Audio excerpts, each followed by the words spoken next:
Hello दोस्तों, हम लोग पढ़ रहे हैं जो अवकलज के अनुप्रयोग हैं, छठवां चैप्टर।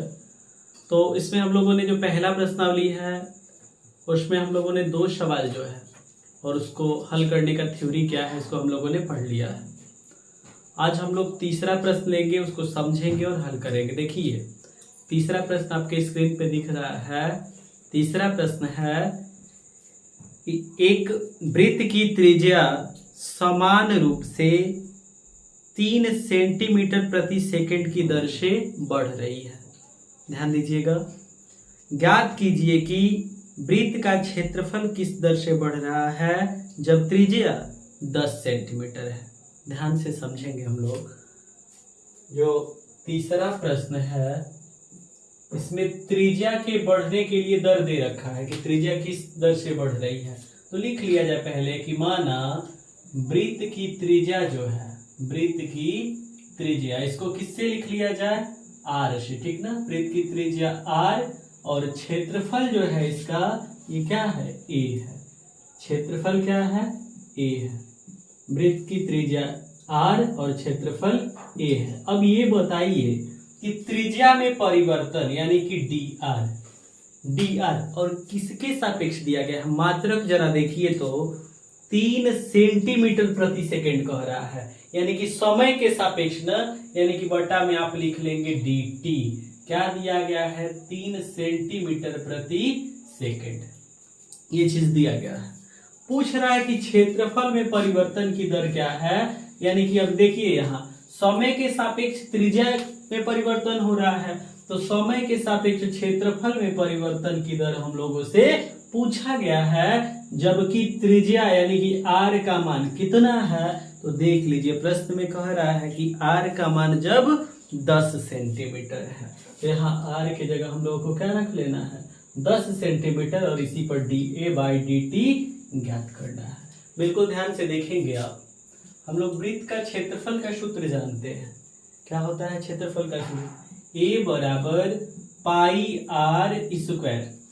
अब ये बताइए कि डी ए बटा डी टी निकालना है, यानी कि दोनों पक्षों का टी के सापेक्ष अवकलन करेंगे हम लोग। क्या करेंगे, दोनों पक्षों का टी के सापेक्ष अवकलन करने पर, दोनों पक्षों का टी के सापेक्ष अवकलन करने पर किया जाए अवकलन। लिख लेते हैं इसको, दोनों पक्षों का टी के सापेक्ष अवकलन करने पर। जब अवकलन करेंगे हम लोग तो ये डी डी टी ऑफ ए, यानी कि D A by D T भी कह सकते हैं। D A by D T बराबर इधर क्या बनेगा, तो पाई अचर है, इसको लिख लेंगे बाहर इंटू करके d d t of r square. मैंने इसको बाहर क्यों लिख लिया, तो आपको बताए हुए हैं अवकलन जब मैंने आपको पढ़ाया है कि यदि कोई अचर है उसमें किसी फलन का गुणा है, उसका अवकलन करना हो तो अचर को बाहर लिख लेते हैं और जो फलन है उसका अवकलन करके अचर के साथ गुणा कर लेते हैं। मैंने ये चीज आपको अवकलन में बता रखा है। चलिए हल करते हैं इसको। तो D A by D T बराबर पाई, और समझिएगा अवकलन हो रहा है टी के सापेक्ष और यहाँ चर जो राशि है वह आर स्क्वायर है। तो क्या करेंगे, आर को हम लोग मन में टी कह लेंगे। आर को मन में क्या कह लेंगे, टी कह लेंगे।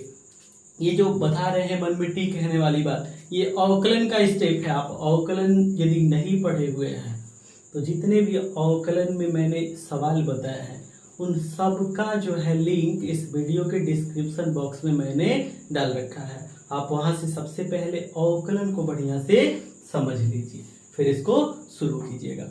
और मैं जो बता रहा हूं बेसिक चीजें अवकलन से, बेसिक जो छोटे छोटे सूत्र है उसी पे इस पे सवाल आने वाला है, इसमें उसी पे सवाल आने वाला है। चलिए बनाते हैं। देखिए, आर स्क्वायर का हम लोग अवकलन कैसे करेंगे, तो आर को मन में कहेंगे टी, और टी स्क्वायर का अवकलन क्या होगा, 2t बनेगा। क्या बनेगा, 2t। तो t की जगह क्या लिखेंगे, r, क्योंकि हम लोगों ने मन में किसको t कहा है, r को न, और जिसको कहे हैं मन में t उसका अवकलन कर लेंगे, यानी कि डी डी टी एफ क्या, r। चलिए बना लिया जाए। तो D A by D T बराबर 2 पाई आर, और D R by D T देखिए यही दिया गया है 3 सेंटीमीटर प्रति सेकेंड, यानी कि इंटू 3 कर लेंगे। अब जरा ध्यान दीजिएगा, D A by D T बराबर, ये देखिए 2 गुणे 3 6 बनेगा, 6 पाई आर, ये तो बन गया। अब इसमें एक काम करना है हम लोगों को, किस पे निकालना है, ये क्षेत्रफल में परिवर्तन की दर। ये क्षेत्रफल में परिवर्तन की दर हो गया, किसके सापेक्ष, समय के सापेक्ष, लेकिन निकालना कब है, जब आर का मान 10 सेंटीमीटर है। तो इसमें जहां आर है इसकी जगह क्या रख लेंगे हम लोग, 10 सेंटीमीटर रख लेंगे। रख लिया जा, तो D A by D T बराबर, अब यहां लिख लीजिएगा, यहां लिख लिया जाए पहले ऐसे, आर बराबर क्या रख रहे हैं, 10 सेंटीमीटर, यहां लिख लिया जाए बराबर, बराबर क्या, तो 6 पाई, और आर की जगह क्या लिखेंगे हम लोग, 10 लिख लेंगे। गुणा कराएंगे तो 6 पाई गुणे 10 यानी क्या बनेगा, 60 पाई। अब इसका मात्रक लिखने वाला बात है कि आखिर मात्रक होगा क्या इसका, ध्यान से समझिएगा। इसका मात्रक क्या लिखेंगे हम लोग, तो किसमें परिवर्तन निकाले हैं हम लोग, क्षेत्रफल में परिवर्तन। ऊपर यहाँ क्षेत्रफल है तो क्षेत्रफल का मात्रक वर्ग इकाई, और यहाँ लंबाई के लिए सेंटीमीटर है तो वर्ग सेंटीमीटर, क्षेत्रफल का मात्रक हो गया। और नीचे क्या, टी है ना, समय में परिवर्तन, समय के सापेक्ष निकाले हैं ना, तो देखिए समय के लिए मात्रक सेकंड यहाँ दिया हुआ है, तो सेंटीमीटर स्क्वायर प्रति सेकंड। यानी कि जब वृत्त की त्रिज्या 10 सेंटीमीटर है, उस समय वृत्त का क्षेत्रफल जो है 60 पाई वर्ग सेंटीमीटर बढ़ रहा होगा 1 सेकंड में। आ रहा है समझ में, यही चीज हम लोगों से पूछा गया था, इसको हम लोगों ने ज्ञात कर लिया है। चलिए आगे देखते हैं जो चौथा प्रश्न है। देखिए आगे चौथा जो प्रश्न है, देखिए आपके स्क्रीन पे दिख रहा है चौथा प्रश्न। चौथा प्रश्न दिया गया है कि एक परिवर्तनशील घन का किनारा 3 सेंटीमीटर प्रति सेकंड की दर से बढ़ रहा है। घन का किनारा है और घन का किनारा जो है 1 सेकंड में 3 सेंटीमीटर बढ़ जा रहा है, यही कह रहा है। आगे कह रहा है कि बताइए कि घन का आयतन जो है किस दर से बढ़ रहा है, जबकि किनारे की लंबाई दे रखा है कि 10 सेंटीमीटर है। चलिए बनाते हैं सवाल को, समझते हैं, ध्यान से सुनिएगा। हम लोग लिख लेंगे कि माना घन का किनारा, क्या लिख दिया जाए, कुछ लिख दिया जाए घन के किनारे को। माना घन का किनारा जो है ए है, क्या है, ए लिख दे रहे हैं, ए स्मॉल ए, किनारा स्मॉल ए, तथा आयतन जो है घन का, इसको लिख दे रहे हैं किससे, भी से। अच्छा एक बात है कि मैंने किनारे और आयतन को क्यों लिखा, तो किनारे में परिवर्तन की दर दिया गया है, इसलिए मैंने किनारा कुछ लिख लिया ए, आयतन में परिवर्तन की दर पूछा है, मैंने लिख लिया आयतन को क्या, भी। अब जरा मात्रक देखिए जो किनारे में परिवर्तन की दर दिया गया है, 3 सेंटीमीटर प्रति सेकंड कह रहा है। किसके सापेक्ष बढ़ रहा है, समय के सापेक्ष। तो समय को भी कुछ कह लिया जाए, लिख दे रहे हैं कि किनारा ए, आयतन भी है, और समय को, और किसको, समय को किससे व्यक्त कर दिया गया है, टी से, और समय को टी से व्यक्त कर दिया गया, ठीक ना, समय को टी से व्यक्त किया गया है। लिख लिए ये चीज हम लोग। अब आगे हल किया जाए, कैसे बनेगा सवाल, देखिएगा बिल्कुल ध्यान से। टी से व्यक्त कर लिए हम लोग समय को, चलिए बनाया जाए।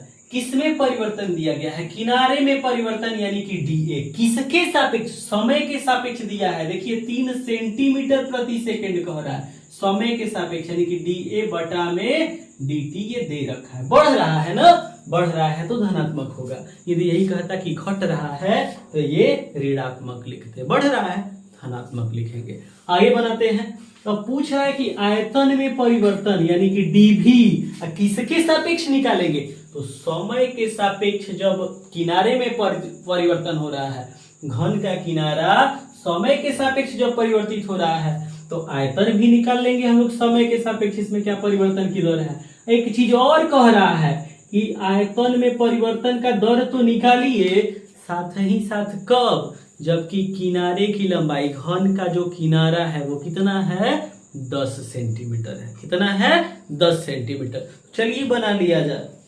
यहाँ लिख दिया जाए। क्या लिख लेंगे हम लोग? तो यहाँ a बराबर कितने पे निकालना है? 10 सेंटीमीटर पे। बिल्कुल सिंपल सवाल है, ध्यान से देखेंगे आप एकदम समझ में आएगा।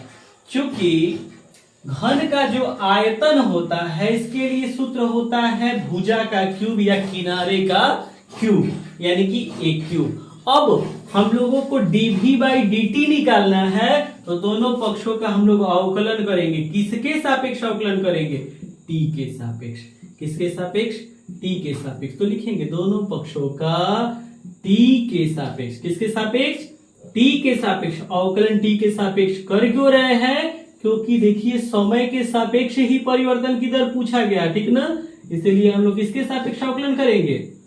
t के सापेक्ष। दोनों पक्षों का t के सापेक्ष अवकलन करने पर किया जाए। अवकलन क्या बन रहा है देखिएगा ध्यान से, ये बन जाएगा dt ऑफ b, यानी कैसे? dv/dt भी कह लेंगे इसमें।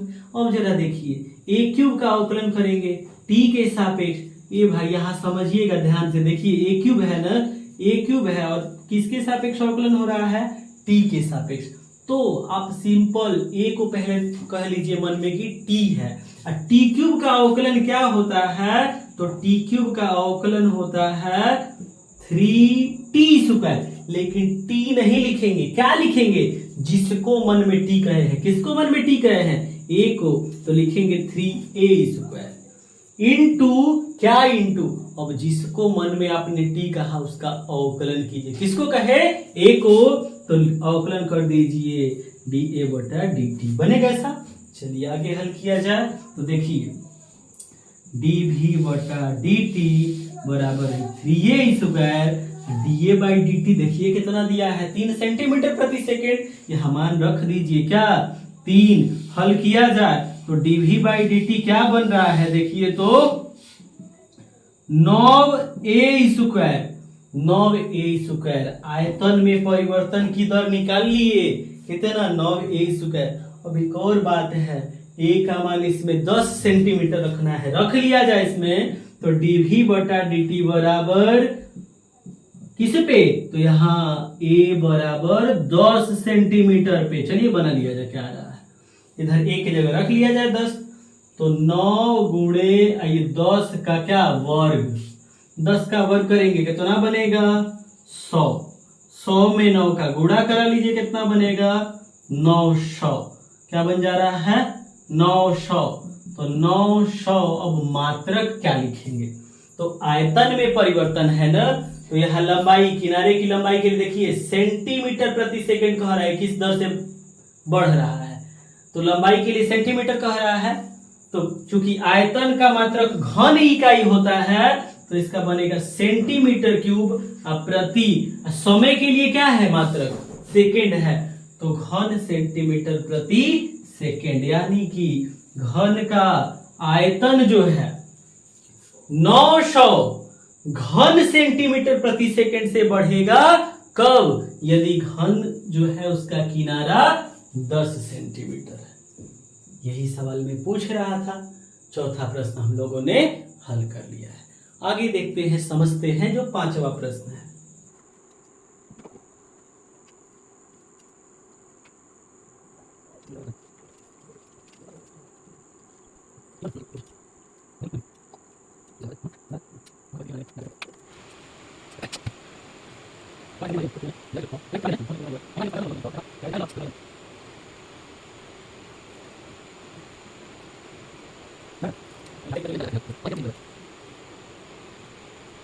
देखिए आगे जो 5वां प्रश्न दिया गया है, देखिए 5वां प्रश्न क्या कह रहा है कि एक स्थिर झील में, ठीक ना, कोई तालाब है, झील है और उसका जल क्या है? शांत है, ठीक ना। उसमें एक पत्थर डाला जाता है। क्या? पत्थर डाला जा रहा है और तरंगे जो है वृत्तों में 5 सेंटीमीटर प्रति सेकंड की गति से चलती है। कह रहा है कि जब वृत्ताकार तरंग की त्रिज्या 8 सेंटीमीटर है तो उस क्षण घिरा हुआ क्षेत्रफल किस दर से बढ़ रहा है? ध्यान से सुनिएगा, प्रश्न क्या कह रहा है? कोई शांत जल वाला झील है, यानी कि जो झील है उसमें जो पानी है वो क्या है, शांत है, उसमें उथल पुथल नहीं है, एकदम शांत है पानी। उसमें एक पत्थर डाला जाता है। अब आप बताइए, आप देखे भी होंगे, आपने ऐसा कई बार किया भी होगा, जब आप पानी में कोई पत्थर फेंकते हैं तो क्या होता है, उसमें एक वृत्त जैसा बनता है, और वो वृत्त क्या जहां बनता है वहीं रुक जाता है? नहीं, जब उसमें पत्थर फेंकते हैं तो एक वृत्त बनता है और ऐसा लगता है कि वो बनते बनते बनते बनते दूर तक बढ़ता जा रहा है। तो यही कहा जा रहा है कि जब पत्थर फेंका जा रहा है ना, तो तरंग चल रही है, किस आकार में चल रही है, वृत्त के रूप में। किस आकार में, वृत्त के रूप में। और जो वृत्ताकार तरंग बढ़ रही है तो 5 सेंटीमीटर प्रति सेकंड की दर से आगे बढ़ रही है। मतलब क्या है, देखिए मैं यहाँ फिगर बनाया हुआ हूँ, इसे समझाते हैं, समझिएगा। जैसे ये समझ लीजिए, ये बोर्ड समझ लीजिए, यहाँ शांत जल है, इस पे क्या है, ये शांत जल है। इसमें मैंने एक पत्थर फेंका, यहाँ देखिए, यहाँ ऊपर मैंने क्या, एक पत्थर फेंका, एक मैंने पत्थर फेंका, तरंग बनेगी। तरंग बनेगी, ये बताइए कि जहां बनेगी यहीं पे रुक जाएगी? नहीं, ये ऐसे ही धीरे धीरे धीरे धीरे बढ़ती चली जाएगी, अंत में जाके खत्म हो जाएगी कुछ दूरी चल के। अब समझिएगा बिल्कुल ध्यान से। अब जब ये बढ़ रही है तो ये बताइए, ये वृत्त है, इसके बाद मैंने एक यहाँ डॉट डॉट डॉट करके वृत्त खींचा है, दूसरा ये जो वृत्त बना है इसकी जितनी त्रिज्या है और इससे ये 5 सेंटीमीटर बढ़ गया है। ये बढ़ने में कितना देर लगा है, केवल और केवल 1 सेकंड लगा है। कितना लगा है, केवल और केवल 1 सेकंड। 1 सेकंड में त्रिज्या कितना बढ़ गया, देखो तरंग यहाँ जो है, आप समझो, यहाँ देखो, आप यहाँ समझेंगे, आप ध्यान दीजिएगा, ये बढ़ के ऐसे आ गया, यानी कि इधर ये त्रिज्या कितना बढ़ गया, देखिए तो 5 सेंटीमीटर ना। आप ऐसे भी कह सकते हैं कि इधर से भी तो इधर 5 सेंटीमीटर बढ़ा, तो समझिएगा त्रिज्या तो केवल इतना ही ना, तो यहाँ से इतना, ये बड़ा वाला जो वृत्त लेंगे तो यहाँ से ये दूरी जो लेंगे इसको त्रिज्या कहेंगे।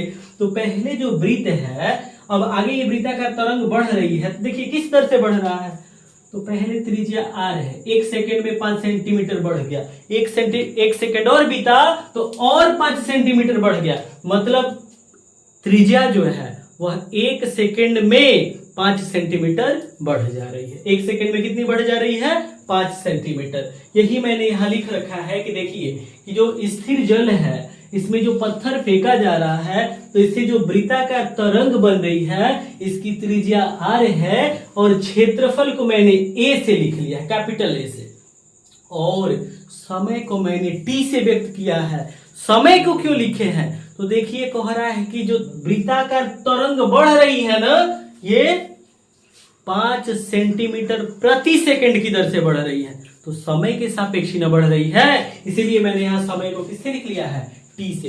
अब बताइए कि जो 5 सेंटीमीटर प्रति सेकंड का परिवर्तन हो रहा है, 5 सेंटीमीटर प्रति सेकंड का जो परिवर्तन हो रहा है, ये किसमें परिवर्तन हो रहा है, ये तरंग गति आगे बढ़ रही है, ये तरंगे आगे बढ़ रही है। देखिए तो ये त्रिज्या में ही ना परिवर्तन हो रहा है, त्रिज्या बढ़ता जा रहा है 1 सेकंड में 5 सेंटीमीटर, यानी कि dr है, dr मतलब त्रिज्या में परिवर्तन किसके सापेक्ष, समय, एस लिखा गया है बटा में ना, सेंटीमीटर प्रति सेकंड समय के सापेक्ष बढ़ रहा है, यानी कि dr बटा dt दिया गया है 5 सेंटीमीटर प्रति सेकंड। आ रहा है समझ में। अब dr बटा dt दिया गया है, अब बढ़ रहा है तो धनात्मक लिखेंगे, यदि यही घटने वाली बात होती तो ऋणात्मक लिखा जाता। और आप जानते भी हैं कि जब शांत जल में कोई पत्थर फेंकेंगे तो तरंग जो है आगे बढ़ेगी, तो इससे वृत्त का आकार बढ़ेगा कि छोटा होगा, बढ़ता जाएगा ना, बढ़ेगा। तो चलिए ठीक है, dr बटा dt हो गया 5 सेंटीमीटर प्रति सेकंड। अब कह रहा है कि आप निकालिए क्या, क्षेत्रफल में परिवर्तन, यानी कि dA किसके सापेक्ष, समय के सापेक्ष, क्योंकि यहाँ समय के सापेक्ष ही त्रिज्या में परिवर्तन हो रहा है, तो समय के सापेक्ष क्षेत्रफल में कितना परिवर्तन होगा ये बताइए कब, जबकि r का मान देखिए दे रखा है प्रश्न में, कितना कहा गया है, तो r का मान कह रहा है कि जब 8 सेंटीमीटर है, कितना 8 सेंटीमीटर, तो इस पर क्षेत्रफल में परिवर्तन की दर पूछा गया है। आपको सवाल को बढ़िया से समझ लेना है। शांत जल है, उसमें एक पत्थर फेंका गया, वृत्ताकार तरंग बनी और ये बढ़ती चली जा रही है 5 सेंटीमीटर प्रति सेकंड की दर से। तो इसके बढ़ने से किसमें परिवर्तन हो रहा है, त्रिज्या में देखिए यहां से ये इतना आगे आ गई तो 5 सेंटीमीटर आगे बढ़ गई, 5 सेंटीमीटर आगे बढ़ी तो यहाँ त्रिज्या में परिवर्तन हुआ ना 5 सेंटीमीटर का, यानी कि त्रिज्या में प्रति सेकंड 5 सेंटीमीटर का परिवर्तन हो रहा है, यानी कि dr बटा dt का मान है 5 सेंटीमीटर प्रति सेकंड। और हम लोगों से कहा गया है कि जब त्रिज्या r का मान 8 सेंटीमीटर है तो क्षेत्रफल में परिवर्तन की दर बताइए। कैसे हल होगा, एकदम सिंपल हो गया, ये लिखे हम लोग एकदम सिंपल हो गया, बना लिया जाए। क्योंकि वृत्त का क्षेत्रफल a में ही ना परिवर्तन निकालना है तो a के लिए सूत्र क्या होता है, तो वृत्ताकार तरंग है और वृत्त का क्षेत्रफल होता है पाई आर स्क्वायर। क्या होता है, पाई आर स्क्वायर। अब किसके सापेक्ष अवकलन करेंगे, दोनों पक्षों का t के सापेक्ष। किसके सापेक्ष, t के सापेक्ष। का t के सापेक्ष अवकलन करने पर कर लिया जाए अवकलन t के सापेक्ष। जब अवकलन हम लोग करेंगे t के सापेक्ष तो देखिए क्या बनेगा, ये बन जाएगा dA बटा dt बराबर पाई d dt of r square. क्यों मैंने पाई को बाहर रख दिया, पाई अचर है, बाहर लिख लेंगे इसको कॉमन ऐसे, इंटू r स्क्वायर का अवकलन करेंगे t के सापेक्ष, बनाया जाए dA बटा dt पाई। अब ये देखिए r स्क्वायर है ना, r स्क्वायर का अवकलन किया जाए, अवकलन हो रहा है किसके सापेक्ष, t के सापेक्ष। तो r को मन में हम लोग क्या कहेंगे, t कह लेंगे। क्या कह लेंगे, t। जब t कहेंगे तो t स्क्वायर का अवकलन 2t, तो 2 और t के जगह r लिख लेंगे। जिसको मन में हम लोगों ने t कहा है, किसको कहा है हम लोगों ने मन में t r को ना, तो इसका अवकलन करेंगे यानी कि d dt ऑफ r निकाल देंगे। आ रहा है समझ में, आगे बनाया जाए, देखिएगा ध्यान से। तो dA बटा dt बराबर देखिए ये 2 पाई r dr बटा dt, देखिए इसका मान दिया गया है 5 सेंटीमीटर प्रति सेकंड, तो इसका मान रख लिया जाए इंटू 5, गुणा करा दिया जाए तो dA अपॉन dt बराबर क्या बनेगा, तो गुणा करा लिया जाए 2 पाई r में जब 5 का गुणा कराएंगे हम लोग तो क्या बनेगा, 10 पाई r बनेगा ना। और हम लोगों से जो क्षेत्रफल में परिवर्तन की दर पूछा जा रहा है वह कब पूछा जा रहा है, जब r का मान 8 सेंटीमीटर है।